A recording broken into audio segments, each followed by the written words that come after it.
Primero a los Corintios 6, voy a leer para usted desde el versículo 1 al 8, usted puede seguir allá la lectura en su Biblia. La palabra dice así: ¿Osa alguno de vosotros, cuando tiene algo contra otro, ir a juicio delante de los injustos y no delante de los santos? ¿O no sabéis que los santos han de juzgar al mundo? Y si el mundo ha de ser juzgado por vosotros, ¿sois indignos de juzgar cosas muy pequeñas? ¿O no sabéis que hemos de juzgar a los ángeles? ¿Cuánto más las cosas de esta vida? Si pues tenéis juicios sobre cosas de esta vida, ¿ponéis para juzgar a los que son de menor estima en la iglesia? Para avergonzaros lo digo, porque no hay entre vosotros sabio, ni aun uno, que pueda juzgar entre sus hermanos, sino que el hermano con el hermano pleitea en juicio, y esto ante los incrédulos. Así que, por cierto, es ya una falta en vosotros que tengáis pleitos entre vosotros mismos. ¿Por qué no sufrís más bien el agravio? ¿Por qué no sufrís más bien el ser defraudados? Pero vosotros cometéis el agravio y defraudáis, y esto a los hermanos. Vamos a orar. Señor Dios, te damos gracias por tu bendita palabra. Te agradecemos, Señor, por poder tenerla. Ella es vida y luz. Sabemos, Señor, tiene tanta capacidad preciosa para poder dar vida a aquellos que hemos estado muertos espiritualmente, pero también, Señor, de poder tratar con aquellos a quienes has rescatado por medio de esa palabra de verdad, para poder llegar hasta lo más profundo de nuestro corazón y poder hacernos pensar, discernir en cuanto a la manera que estamos viviendo y la conformidad que ésta tiene en relación a lo que tú has demandado en tu palabra. Señor, necesitamos tanto de ti y por eso, Padre, te queremos rogar, nos ayudes a poder tener tu gracia para poder recibir correctamente tu palabra. Me ayudes a mí a poder comunicarla con fidelidad y nos ayudes, Señor, a todos a poder practicarla, ejecutarla de la manera, Señor, que tú esperas. Gracias, Dios, por este nuevo domingo que nos das. Nos alegraremos y nos gozaremos en ti y por la posibilidad de abrir tu santa palabra y tener de ella la luz que necesitamos para caminar en este mundo de tinieblas. En el nombre de Jesús. Amén. Amén. Amén. El relato que nos convoca a estudiar, que comenzamos a ver ya la semana recién pasada, francamente no es difícil de entender. Usted podría leerlo y a simple vista notar claramente que el deseo de Pablo es que los hermanos no lleven sus conflictos personales a alguien externo a la lógica de la iglesia, sino más bien sepan resolverlo. El hecho de que el propio Pablo haya determinado en el capítulo 5 la forma de tratar un pecado obstinado nos da grandes luces en relación a cuál debería ser la manera de tratarlo. El hecho de que el propio Señor Jesucristo en Mateo 18 haya dicho la forma en cómo debemos acudir a aquel quien ha pecado para poder animarle a la corrección de sus actos, claramente es algo que nos ayuda muchísimo. Pero de pronto nos dejamos llevar por aquellas cosas que suenan comunes y que pensamos que de alguna forma, como otros lo hacen, es una buena idea también hacerlo nosotros.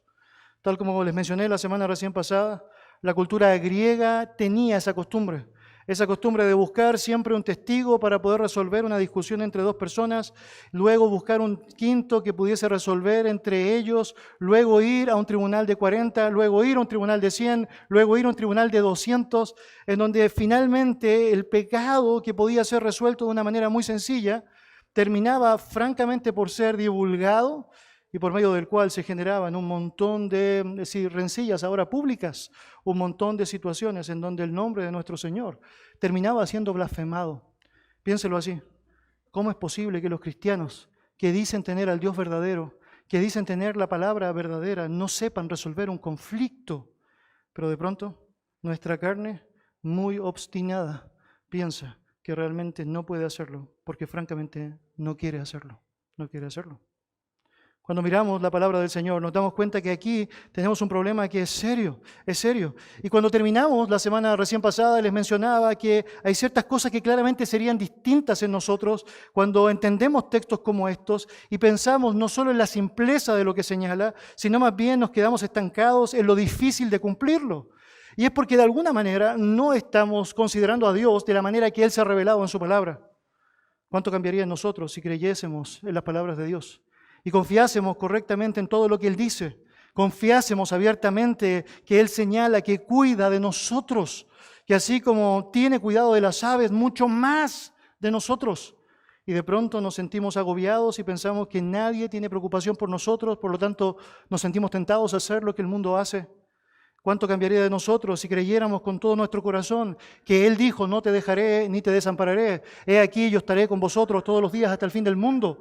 ¿Y cuánto de eso haría mucho más sentido en lo que significan las batallas que muchas veces podemos experimentar con otras personas, dependiendo y descansando en el Señor? ¿Cuánto cambiaría a nosotros si realmente descansáramos en que Él es vengador, justo? Mía es la venganza, dice Jehová, yo pagaré, no paguéis mal por mal. Y de alguna manera con eso aliviar nuestra carga y poder domesticar nuestra carne al punto de hacerle notar, no tienes que encargarte tú de hacerle pagar a otro, porque Dios sabe hacerlo mejor que nadie y descansa en que Él pueda hacerlo. ¿Cuándo cambiaría en nosotros si realmente entendiésemos que Dios no tiene por inocente al culpable y que claramente Él sabrá dar la justa retribución a quien debe recibirla? ¿Y cuánto cambiaría en nosotros si pudiésemos entender que todo lo que permite, incluso los conflictos que podemos tener entre nosotros, son para nuestro bien, para que seamos conformados a la imagen de Jesucristo? Y cuánto gozo, cuánto ánimo, cuánto aliciente, cuánta esperanza nos puede dar cuando miramos todas las cosas que vivimos acá bajo la perspectiva de su verdad y cuando no nos detenemos precisamente en aquello que en algún momento nuestra carne quisiera hacer. Si hacemos una pequeña recopilación de todo aquello que el texto nos ha enseñado, tenemos allá cómo Pablo en primer lugar nos ha hablado sobre la problemática existente. Y mira allá versículo 1. ¿Osa alguno de vosotros, cuando tiene algo contra otro, ir a juicio delante de los injustos y no delante de los santos? Y la forma como está escrito eso en el original es tremendamente fuerte. El apóstol está hablando de una escena que para él es terrible. ¿Cómo es posible que no puedan solucionar un conflicto entre ustedes? ¿Cómo es posible que no puedan conversar? ¿Cómo es posible que no puedan ir a la palabra? ¿Cómo es posible que no puedan, a través de las directrices que Él ha entregado, poder zanjar o resolver un problema específico?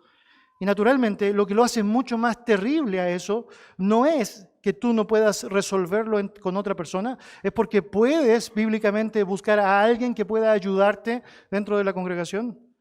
El problema es que yo piense que alguien fuera de la luz de la palabra pueda resolver un asunto que tiene que ver con el corazón, cuando el único que puede transformar, cambiar, corregir, pulir el corazón es el único Dios verdadero.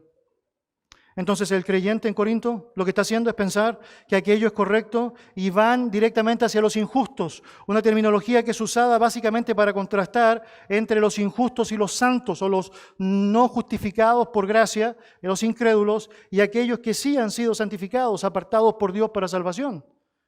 ¿Y cómo podrías pensar que aquella persona que ha sido salvado por la gracia de Jesucristo, que tiene el Espíritu Santo, por menos tiempo que lleva en Cristo, no podría decirte algo mejor de lo que diría a alguien que está muerto en sus delitos y pecados, a alguien que no ha tenido la luz del Evangelio como una luz resplandeciente en su propio corazón?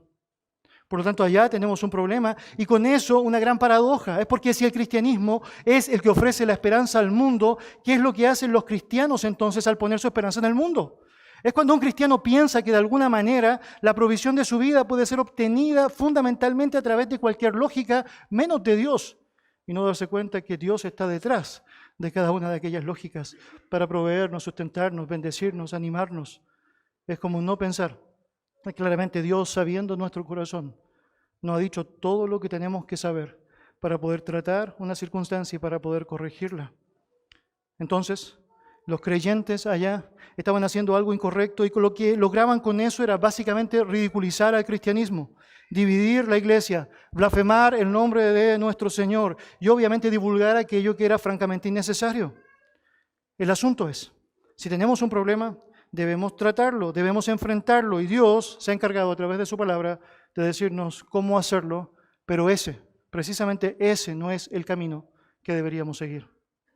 El segundo asunto que vimos la semana recién pasada tenía que ver con la proyección en Cristo. La razón de Pablo para poder hacerle notar a los corintios lo insensato del camino que estaban llevando, básicamente se sostiene en una serie de argumentos que deberían hacerles reflexionar a ellos tanto como a nosotros. Mira el verso 2. ¿O no sabéis que los santos han de juzgar el mundo? Y si el mundo ha de ser juzgado por vosotros, ¿soy indigno de juzgar cosas muy pequeñas? Y con eso lo que hace el apóstol Pablo es llevarnos básicamente a lo que es la lógica de la escatología dentro de la realidad de la iglesia.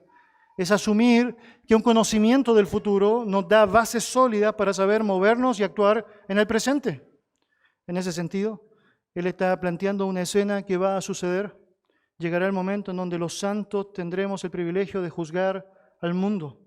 Y cuando vemos la palabra del Señor, nos sorprende apreciar detalles gráficos de aquello. El propio Señor Jesucristo prometió a los 12 apóstoles que ellos iban a juzgar a las 12 tribus de Israel en el tiempo del reino de nuestro Señor. Pero también con claridad podemos ver cómo los santos aparecen descritos desde las promesas del Antiguo Testamento, allá en Daniel capítulo 7, en donde se habla del juicio que se le da a los santos del Altísimo, como también en todas aquellas terminologías asociadas en la palabra de verdad, hablándonos sobre esta capacidad que el creyente tendrá para reinar, corregir con Cristo, ser allá personas con una importancia dentro de lo que será su propio reino. La palabra menciona en Daniel 7:22, hasta que vino el anciano de días y se dio el juicio a los santos del Altísimo y llegó el tiempo y los santos recibieron el reino. También 2 Timoteo capítulo 2 versículo 12 nos enseña que si sufrimos también reinaremos con Él, dándonos una promesa preciosa de ánimo para vivir lo que tenemos que vivir mientras estamos acá, con un propósito claro de saber que hay una preciosa esperanza, una preciosa recompensa. Es evidente que cuando miramos la palabra, también vemos promesas como esta, en donde el texto bíblico dice, al que venciere y guardare mis obras hasta el fin, yo le daré autoridad sobre las naciones y las regirá con vara de hierro y serán quebradas como vaso de alfarero, como yo también lo he recibido de mi Padre. Mis hermanos, un día vamos a gobernar el mundo. Cuando Cristo venga y en el poder de Cristo, con la gracia de Cristo, con la autoridad de Cristo, los creyentes tendremos el privilegio de poder tener un lugar especial dentro de lo que significa aquella realidad. Estaremos juzgando este mundo, tendremos el privilegio de estar al lado de nuestro Señor Jesucristo y tendremos la posibilidad de poder hacer algo que, según Pablo, deberíamos comenzar a hacer correctamente en aquello que es pequeño. Esa fidelidad en lo poco, que nos dice que en la gracia del Señor y en el poder de su palabra se podrán juzgar santamente aquellas cosas en su reino, también es la misma realidad que nos ayuda ahora a poder, bajo la autoridad de la palabra, bajo el poder de su Espíritu, a resolver conflictos y juzgar sabiamente las situaciones que tenemos que enfrentar. De hecho, el texto está señalando cuánto más las cosas de esta vida, cuánto más las cosas pequeñas. Si realmente podemos juzgar en un momento específico a las naciones, cuánto más podríamos juzgar cosas pequeñas que tú y yo pudiésemos vivir. Y de pronto, tú podrías pensar cuáles son esas cosas pequeñas, pero debería decir, hay una lista interminable de aquellas. Deudas entre unos y otros, promesas incumplidas, compromisos que de alguna manera dijeron que se iban a realizar y que no se realizaron, y de pronto ciertas escenas que están conflictuándonos y que así, como fallamos y tenemos la capacidad para poder pedir perdón, tenemos también la posibilidad de poder experimentar correcta restauración. Mis hermanos, no solamente vamos a juzgar al mundo. Versículo 3 dice, ¿no sabéis que hemos de juzgar a los ángeles? ¿Cuánto más las cosas de esta vida? La palabra del Señor menciona también que llegará el momento en donde los creyentes tendremos el privilegio de estar allá presentes en lo que será el juicio de los ángeles. Y aunque la Biblia no nos da mucha luz en relación a específica a qué tipo de ángeles se refiere, si los ángeles caídos o los ángeles buenos, y en este caso no sería un juicio para determinar una sentencia negativa, sino más bien un reconocimiento allá o básicamente una autoridad sobre ellos. Lo cierto es que solo saber algo como eso y saber que hay mucho más que no sabemos es algo que francamente nos impacta y nos debe hacer pensar. Si un día vamos a juzgar a los ángeles, ¿cuánto más deberíamos saber juzgar las cosas de esta vida? ¿Cuánto más? ¿Cuánto más? Mis queridos, otra vez, una tremenda oportunidad de parte del apóstol Pablo para hacernos notar lo peligroso que es cuando nos dejamos llevar por aquello que suena común, pero precisamente por ser común debemos tener cuidado de pasar por alto el hecho de que está negando la verdad de su palabra. Versículo 4, por favor, si me acompañan en su Biblia. Dice, si pues tenéis juicio sobre cosas de esta vida, ¿ponéis para juzgar a los que son de menor estima en la iglesia? Y es muy interesante allá el texto, es porque francamente lo que está señalando es que, obvio, no tiene sentido que personas que a la luz de la verdad de Dios no tienen el discernimiento correcto para poder zanjar bíblicamente una situación, sean aquellos que sean puestos por nosotros en un lugar de preeminencia. ¿Cómo es posible que nadie en medio de la congregación pudiese ayudarme a zanjar un asunto que francamente necesito ayuda para zanjar? ¿Cómo es posible que no haya ningún creyente dispuesto y capacitado para poder ayudarme a poder corregir aquello que está mal? Mira allá, por favor, versículo siguiente. Pues no hay entre vosotros sabio, ni aun uno que pueda juzgar entre sus hermanos. Y obvio, el apóstol Pablo, usando sarcasmo, está tratando de hacer reaccionar a los creyentes de la iglesia, a los cuales les ha dicho en el 5, esto lo digo para avergonzaros. ¿Cómo es posible que no haya nadie, absolutamente nadie, que pueda ser de ayuda para la situación que están viviendo? Mis hermanos, es verdad. Dios asume que vamos a tener diferencias, vamos a tener conflictos. Es necesario, va a decir más adelante el apóstol Pablo, que haya desavenencias. Y es porque de alguna manera todo el plan de nuestro Dios de santificación en nuestra vida implica un montón de situaciones que requieren de pasos, de acciones, de determinación de hacer lo que es correcto. En muchos casos, el no hacer lo correcto significa el estancamiento, lo que significa aquella situación que debe ser pulida. Pero naturalmente hay un plan, un propósito, y el saber que Él ha determinado alternativas para ayudarnos a través de su verdad a corregirlo. Y por otro lado, claras directrices para no acudir a aquello que es incorrecto, es algo que nos debe hacer pensar en las maneras en cómo estamos llevando nuestra vida, en la manera en cómo estamos tratando nuestras dificultades. Si los cristianos tienen dificultades, la forma correcta de tratarlas es a la luz de lo que significa la verdad de Dios. Y es a la luz de lo que significa el pueblo de Dios. Así como en el capítulo 5, Pablo dijo, no juzgáis vosotros a los que están afuera, juzgáis más bien a los que están adentro. Bueno, llega el punto en donde debemos hacer nuestra aquella realidad y por la santidad del nombre de nuestro Dios, tratar correctamente bajo la luz de su verdad, en el marco de la iglesia, cada situación que nos separa de Dios y que podemos en Dios también mejorar. El gran asunto allá, versículo 6, es que el hermano con el hermano pleitea en juicio y esto lo hacen ante los incrédulos. Hermano, ¿cuánto del peligroso amor propio se necesita para eludir todas las herramientas bíblicas que Dios nos ha dado y pensar de alguna manera que necesitamos que un incrédulo delibere sobre nosotros? ¿Cuánto amor propio necesitamos para obstinarnos en nuestra posición, pensando que queremos ganar a toda costa y no darnos cuenta que con eso estamos perdiendo una comunión preciosa, tanto con Dios como con nuestro hermano? Precisamente porque pensamos que la dinámica del mundo es mejor que la dinámica que Él determinó. Por lo tanto, allá, Pablo, con esta expresión clara que podría ser graficada como con esta frase, así, es que no puedo creerlo, es que realmente me impacta, es que francamente me tiene impresionado, está tratando de hacer pensar a los hermanos, esto necesita ser corregido. Avanzamos, hermanos, hoy día a este aspecto importante del relato y nos habla de la oportunidad que el texto bíblico nos da de proceder correctamente cuando enfrentamos una situación como esa, cuando en algún momento específico alguien me ha provocado algún daño y me siento absolutamente tentado a querer llevarlo a un lugar específico con lógicas judiciales para poder de esa manera obtener todo y no solo todo lo que me quitó, sino también que tenga mucho más por todo lo que me hizo. Y cuando miramos el versículo 7 y el versículo 8, nos damos cuenta que Dios espera que nuestro proceder sea completamente distinto. La palabra del Señor dice así. Así que, por cierto, es ya una falta entre vosotros que tengáis pleitos entre vosotros mismos. ¿Por qué no sufrís más bien el agravio? ¿Por qué no sufrís más bien el ser defraudados? Pero vosotros cometéis el agravio y defraudáis, y esto a los hermanos. Al llegar al versículo 7, se hace muy explícito todo aquello que ha sido mencionado, pero ahora de manera completa ya se hace claro.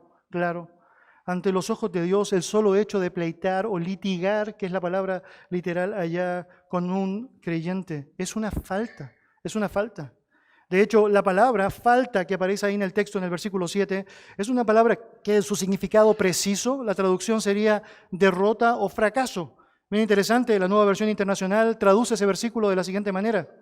El hecho mismo de tener pleitos entre vosotros ya significa un completo fracaso de vuestra parte. Note, el solo hecho de que tú lleves a un hermano a una corte judicial para tratar un problema que ustedes podrían resolver en el marco de la iglesia, francamente es un fracaso. Fracasaron. Y es porque aunque judicialmente pudiésemos obtener la victoria, y eso pudiese de alguna manera hacernos sentir un poco mejor en lo que es el peso de nuestra conciencia, moralmente fracasamos ante Dios, porque hicimos aquello que Dios había dicho que no teníamos que hacer. Podríamos afirmar que aún una victoria judicial no puede disimular la derrota espiritual, el fracaso espiritual que significa el hecho de que no lo pudimos tratar, de que no lo quisimos tratar.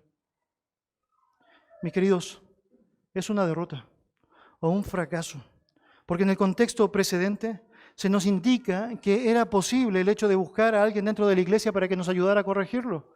Y es cierto, va a haber momentos en donde nosotros vamos a estar en situaciones en donde nos va a costar mucho ponernos de acuerdo. Pero ambos, o uno de los dos, animando al otro, llegarán al punto en donde buscarán a otro para que pueda ayudarle bíblicamente a poder zanjar la situación. Por lo tanto, es vergonzoso, es un fracaso que nos hayamos saltado aquella opción. ¿Cómo no va a haber uno en la iglesia que pudiese ayudarle? Pero también debería decir, es un fracaso, porque cuando miramos los versículos 7 y 8, también notamos que no estamos dispuestos a enfatizar el carácter cristiano, y lo que hacemos es tratar de enfatizar todo aquello que está tan arraigado al corazón humano y que tiene que ver con el derecho, lo que yo creo que merezco, lo que yo creo que es mío, el derecho de mi propia propiedad, valga la redundancia, y que de alguna manera no quiero bajo ninguna perspectiva soltar, porque estoy tan arraigado a ello, olvidando naturalmente que todo lo que tenemos es porque Dios lo dio, y así como Dios da, Dios también puede quitar, y sigue siendo Dios, y sigue siendo Dios. Mis hermanos, es que si lo vemos bíblicamente, francamente no tiene sentido tratar de proteger mis derechos y mi propiedad si estoy dañando mi relación con Dios. Debo proteger mi relación con Dios por sobre todas las cosas. Y lo cierto es que haciendo lo que Él me dice es como puedo protegerla de buena manera.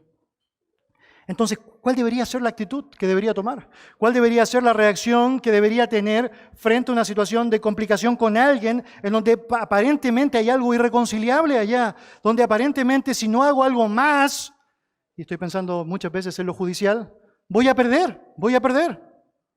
La palabra del Señor nos da la respuesta.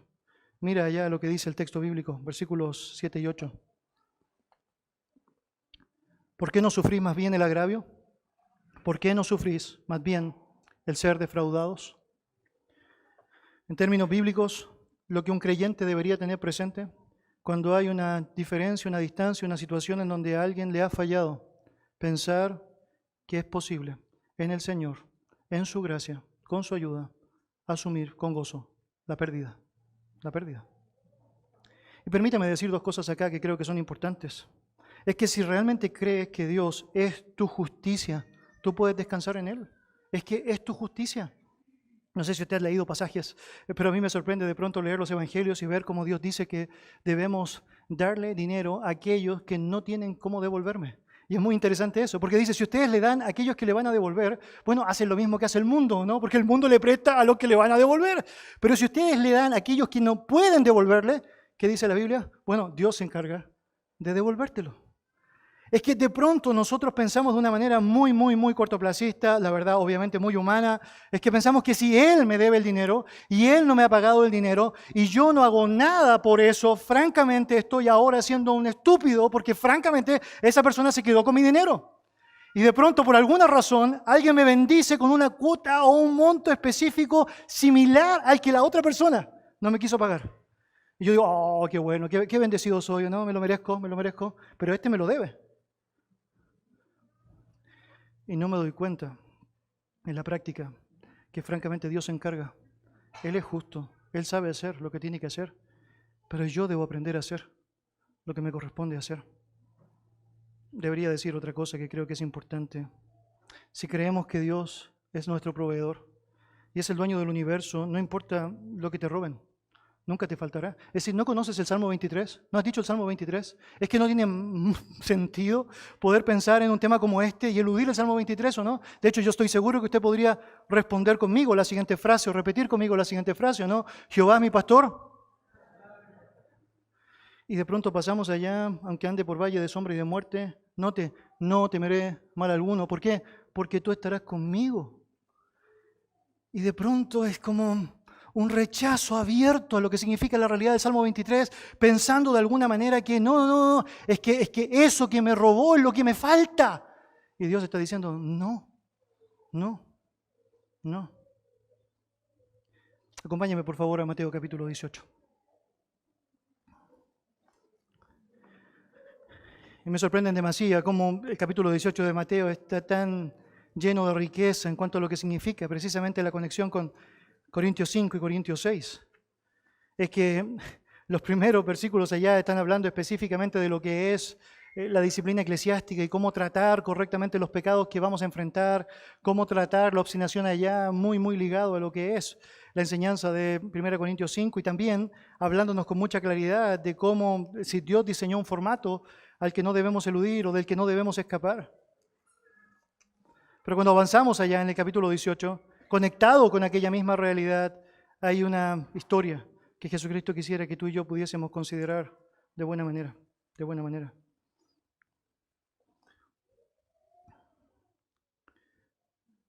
Aplicado en lo que significa la búsqueda de la restauración, de lo que es la disciplina bíblica y su verdadero arrepentimiento, el apóstol Pedro, amparado en este deseo impulsivo y natural que sabemos le caracterizó, nos otorga una gran oportunidad para recibir una tremenda lección de parte de nuestro Señor y que nos habla del límite que nosotros deberíamos establecer para el perdón cuando alguien dentro de cualquier realidad está defraudándome o está afectándome.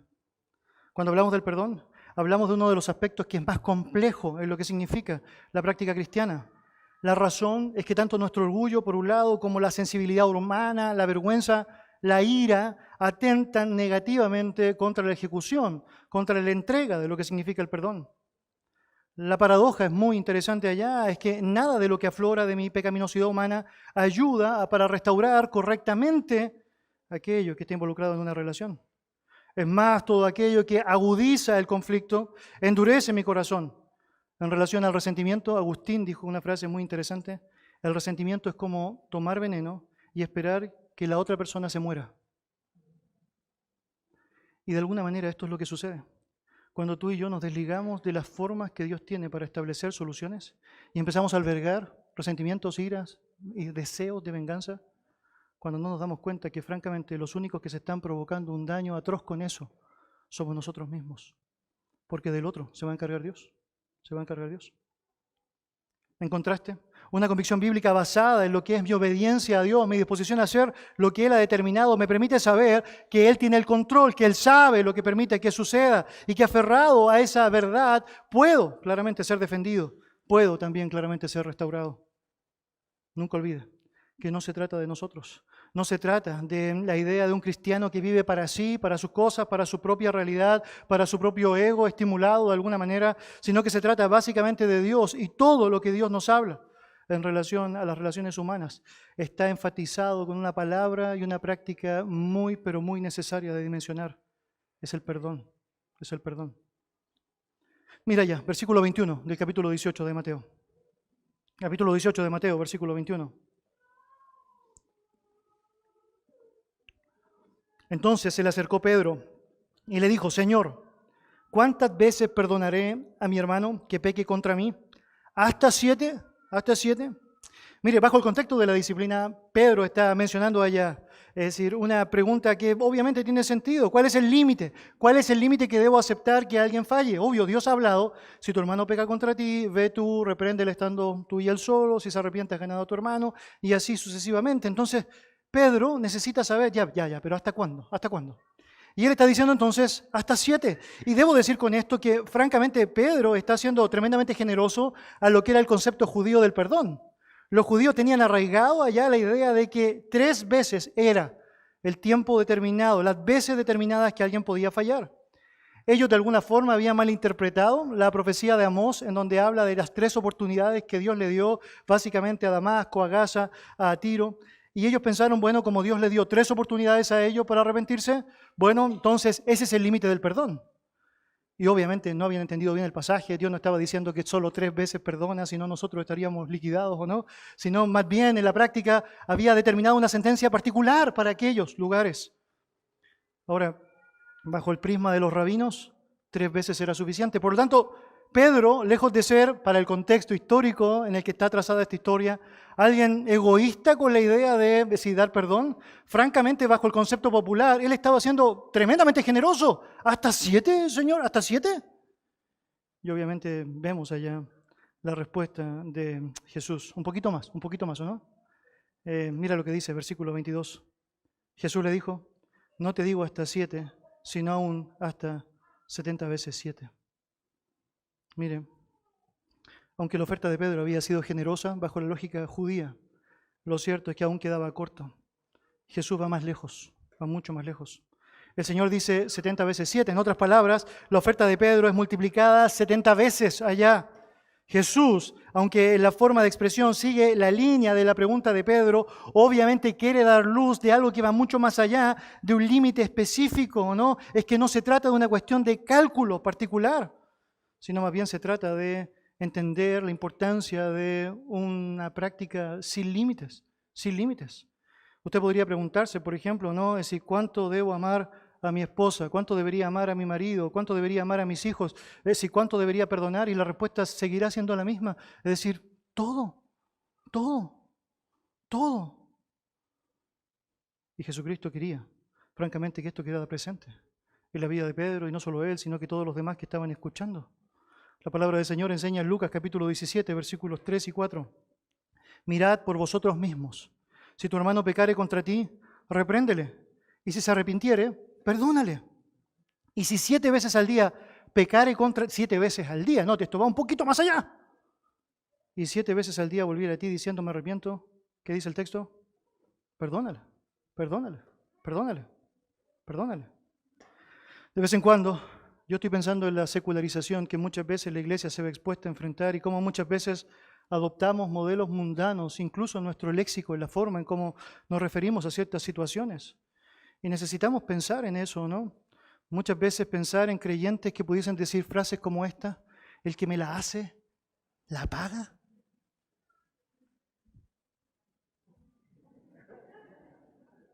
Bajo un modelo de venganza personal, es obviamente antibíblico, ¿no? No, mira, yo te puedo perdonar una vez, pero 2, no, pues...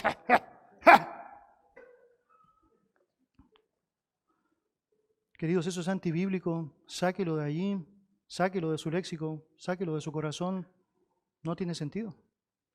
Si usted quiere citar una frase que tenga sentido, bueno, Efesios capítulo 4, versículo 32. Antes, sed benignos unos con otros, misericordiosos, perdonándoos unos a otros, como Dios también os perdonó a vosotros en Cristo. Nota la enseñanza bíblica descrita allá. La magnitud de nuestro perdón debe ser basado en el modelo de Dios, que nos perdonó a nosotros en Cristo. Y eso es tremendo. ¿Te ha perdonado mucho Dios o no? Más de 490 veces o no. Debemos perdonar. Mire versículo 23. El texto dice, por lo cual el reino de los cielos es semejante a un rey que quiso hacer cuentas con sus siervos. Por lo cual es una conexión muy interesante. Todo lo que se ha estado diciendo en relación a lo que es la importancia del perdón va a ser ilustrada a través de esta lección gráfica que nuestro Señor Jesucristo va a entregar allá. Mire, versículo 24. Y comenzando a hacer cuentas, le fue presentado uno que le debía 10,000 talentos. Tenemos entonces un rey que está haciendo cuentas con sus siervos. Estos siervos acá no son esclavos, es decir, concretos de acciones de casa o no, o que muchas veces tienen que ver con ligaciones más bien alimenticias o de cuidado de un lugar específico. Estos siervos tienen que ver con personas que administran recursos de este rey, de esta autoridad. Obviamente, una posibilidad muy marcada para eso tiene que ver con gobernadores o cobradores de impuestos en lugares específicos, sátrapas, podría ser otro de los nombres que la Biblia le asigna a personas que pudiesen estar haciendo esta labor y que están en la práctica, es decir, recopilando impuestos que luego de un tiempo deben ir a pagarle al rey o pasarle al rey.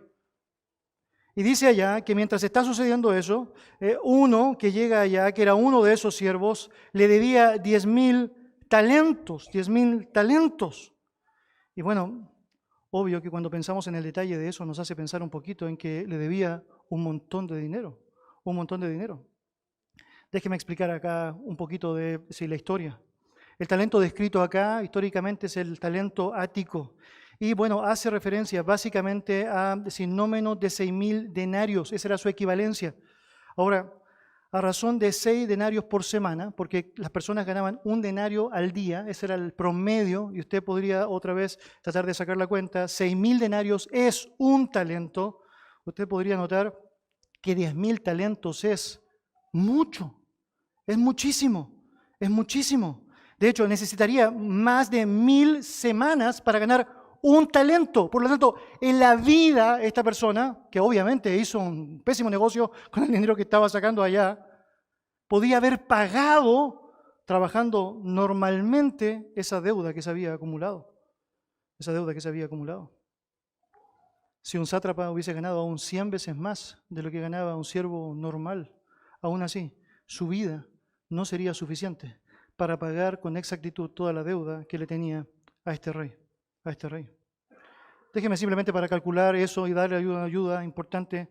Los impuestos anuales, según las Escrituras, que eran pagados por Judea, Galilea, Idumea, Samaria y Perea, sumaban 800 talentos. Imagínense, en un año, estos 4 lugares pagaban de impuestos 800 y este hombre debía 10,000. 10,000. Un esclavo joven y fuerte valía, según la palabra del Señor, allá un talento, uno. Eran 10,000. En Segunda de Crónicas tenemos la referencia en el capítulo 25, versículo 6, que Amasías tomó a sueldo por 100 talentos de plata a 100,000 hombres valientes. Note, por 100 talentos, 100,000 hombres valientes para la guerra. De hecho, otra referencia que puedo decirles de la Escritura, según Éxodo 38, es que todo el oro que estaba en el arca del pacto valía menos de 30 talentos. Todo el oro que estaba en el arca del pacto, menos de 30 talentos. Le debía 10,000. Yo imagino que a usted le han debido harta plata, pero eso es mucho. Es mucho. Algunos comentaristas, como Hendrickson o Carballosa, están de acuerdo que básicamente llevando eso a nuestros días sería como 10 millones de dólares. 10 millones de dólares. Por lo tanto, era mucha plata. Mucha plata.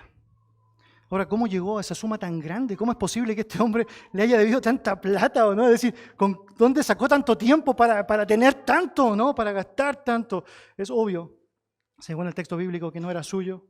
Es obvio, naturalmente, que no había posibilidad de poder recuperarlo. Obviamente lo ha gastado. Es obvio, naturalmente, que merece un costo por eso. Es natural pensar que si tenía este rol de cobrar impuestos fue acumulando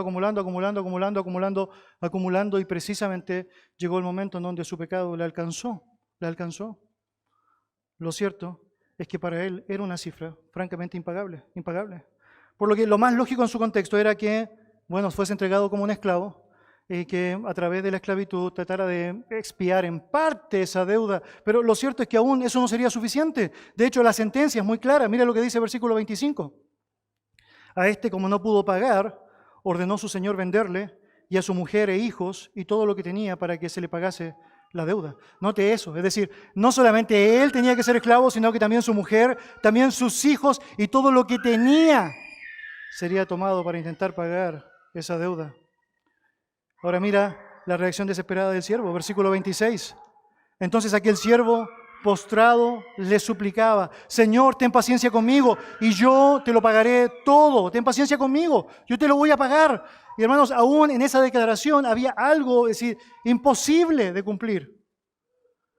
Pero ante la imposibilidad del pago completo, la Escritura menciona, versículo 27, el Señor de aquel siervo, movido a misericordia, note, le soltó y le perdonó la deuda.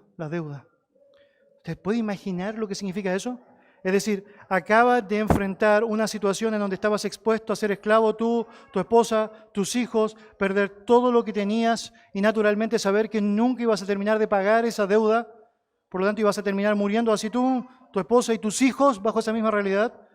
Y de pronto recibes un gesto tan increíble de misericordia, de perdón, de restauración, es que aún el rey podría haber dicho: mire, repactemos la deuda, ¿o no? Pero no, lo libró de todo, de todo. Su deuda había quedado en cero.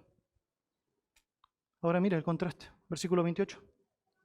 Pero saliendo aquel siervo, halló a uno de sus consiervos, que le debía 100 denarios. ¿Recuerda la proporción? Un denario era lo que ganaba una persona al día. Por lo tanto, 100 denarios básicamente era un poquito más de 3 meses de trabajo. Usted podría comparar eso con la cifra de 10.000 talentos, ¿o no? Que era impagable la vida, ¿o no? Poquito, era poquito. Y en proporción a lo otro, bueno, francamente poquito. Equivalía a 600 milésima parte de la deuda que este hombre había recibido de perdón. Y haciendo de él, mira lo que dice el texto, le ahogaba diciendo, págame lo que me debes, págame lo que me debes. Ahora, nota eso, es porque el texto es muy explícito en eso. Antes de que le cobre, ya le tenía el cuello agarrado, ya lo estaba estrangulando, ¿no? Lo estrangula, agarra el cuello y le dice, págame lo que me debes, ¿o no? Claramente no condice mucho con lo que acababa de vivir, ¿o no? Con la lógica de lo que acaba de vivir. Versículo 29, por favor. Entonces su consiervo, postrándose a sus pies, le rogaba diciendo, ten paciencia conmigo y yo te lo pagaré todo. Y francamente, él podía eventualmente haber pagado todo, es decir, otra vez, eran 90 días de trabajo, un poquito más. Ahora sigue mirando allá la historia y nota que no tiene ningún tipo de misericordia. El texto dice lo siguiente, ten paciencia conmigo y yo te lo pagaré todo. Versículo 30, mas él no quiso, sino fue y le echó en la cárcel hasta que pagase la deuda. ¡Wow! Bueno, debido a la pequeñez de la deuda, no se le permitiría legalmente venderle como esclavo a él ni su familia. Probablemente por eso no lo pidió, si no lo habría pedido igual. Pero sí se le permitía ser sentenciado a una prisión, a trabajos forzados dentro de la realidad de la prisión para poder pagar la deuda. Y cuando escuchamos una historia como esa, probablemente tú y yo no nos equivocamos en eso, ¿no? Es que pensamos en el primero y decimos, qué terrible su corazón, ¿no? ¿Cómo es posible que haya actuado de esa manera? No tiene sentido actuar de la manera que ha actuado. Hay un contraste de corazones que son tremendos, tremendos. Mira versículo 31, por favor. Viendo sus consiervos lo que pasaba, se entristecieron mucho y fueron y refirieron a su señor todo lo que había pasado, los siervos del rey. Entonces llamándole su señor le dijo, siervo malvado, toda aquella deuda te perdoné porque me rogaste, no debías, es decir, haber hecho tú lo mismo.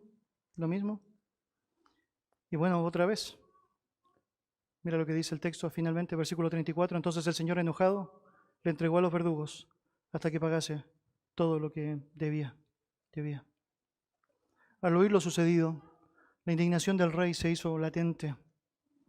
El rey revoca su clemencia anterior, le dice, oye, tuve misericordia contigo por tanto, pero como no estuvo dispuesto a ser consistente con eso, ahora llegaba el momento en donde tenía que enfrentar el costo, y el costo era hasta que pagara toda la deuda. Por lo tanto, ¿sabes lo que está diciendo eso, no? Jamás vas a poderlo, vas a estar todo el tiempo de tu vida tratando de hacer lo que nunca lograrás hacer. Mira cómo concluye el texto, versículo 35. Así también mi Padre Celestial hará con vosotros si no perdonáis de todo corazón cada uno a su hermano sus ofensas. ¡Wow! Esta lección tremenda de nuestro Señor Jesucristo que nos muestra la realidad de este hombre que había recibido tanta misericordia pero que después no tiene ninguna capacidad para otorgársela a otro, está siendo descrita acá como una situación que nos hace ser confrontados, porque precisamente nosotros, si no perdonamos de todo corazón, tenemos allá también el justo juicio de parte de nuestro Dios. Santiago capítulo 2, versículo 13 dice lo siguiente, porque juicio sin misericordia se hará con aquel que no hiciere misericordia, y por la misericordia triunfa sobre el juicio, la misericordia triunfa sobre el juicio. Mis hermanos, he aquí la lección. La lección es que nada de lo que los hombres puedan hacernos se puede comparar ni remotamente con lo que tú y yo le hicimos a Cristo. Ni remotamente. Nada de lo que los hombres puedan hacernos, por más duro, fuerte, terrible que sea, puede compararse con lo que tú y yo le hicimos a nuestro Dios.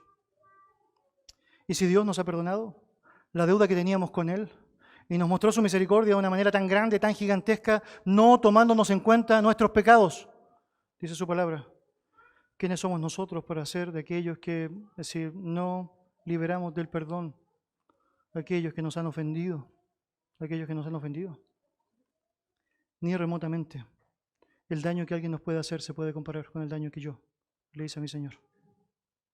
Se nos ha perdonado una deuda que tú y yo no podríamos haber pagado jamás, jamás, porque nuestros pecados causaron la muerte del Hijo de Dios.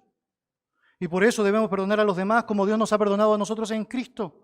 Todas estas ideas de yo no te puedo perdonar, es decir, yo disculpo pero no perdono, todos estos conceptos que francamente están tan lejanos a la verdad bíblica, no se condicen con las demandas establecidas allá, de que debemos perdonar a los demás como Dios nos perdonó a nosotros en Cristo. Por lo tanto, cuando miras todo eso a la luz de la enseñanza de 1 Corintios 6, no tiene sentido llevarlo a un tribunal fuera de la lógica de la iglesia para tratar una circunstancia adversa o compleja. Porque francamente, por un lado, estás yendo fuera del lugar donde Dios dijo que debías resolver el conflicto. Y en segundo lugar, es porque tu corazón está quedando en evidencia. Es porque quieres algo más. Es porque estás buscando algo más de lo que Dios podría darte. Y créeme, Dios te puede dar algo mucho mejor de lo que tú en cualquier momento pudieses perder. Es porque ya te lo dio. La palabra perdón viene de la palabra fiemi en griego y significa liberar, remitir. Todo eso está basado sobre el sacrificio de Jesucristo. Dios no solo deja de considerar culpables a aquellos que ejercen su fe hacia Él, sino que además les concede su favor. Dice la Escritura, nunca más me acordaré de sus transgresiones. Dice la Biblia en Hebreos capítulo 10, versículo 17. Cuánto lejos está el oriente del occidente, hizo alejar de nosotros nuestras rebeliones. Salmo 103, versículo 12. Vuestros pecados han sido perdonados en su nombre, dice 1 de Juan, capítulo 2, versículo 12. Eso es cierto en todos los cristianos, mis hermanos, nuestros pecados han sido perdonados, todos nuestros pecados han sido perdonados. En la oración modelo de nuestro Señor Jesucristo, Él está llevando allá el ejemplo de lo que debe ser nuestro entendimiento, de la manera en cómo debemos conversar con Él. Retroceda, por favor, en su Biblia, Mateo capítulo 6. Mateo capítulo 6.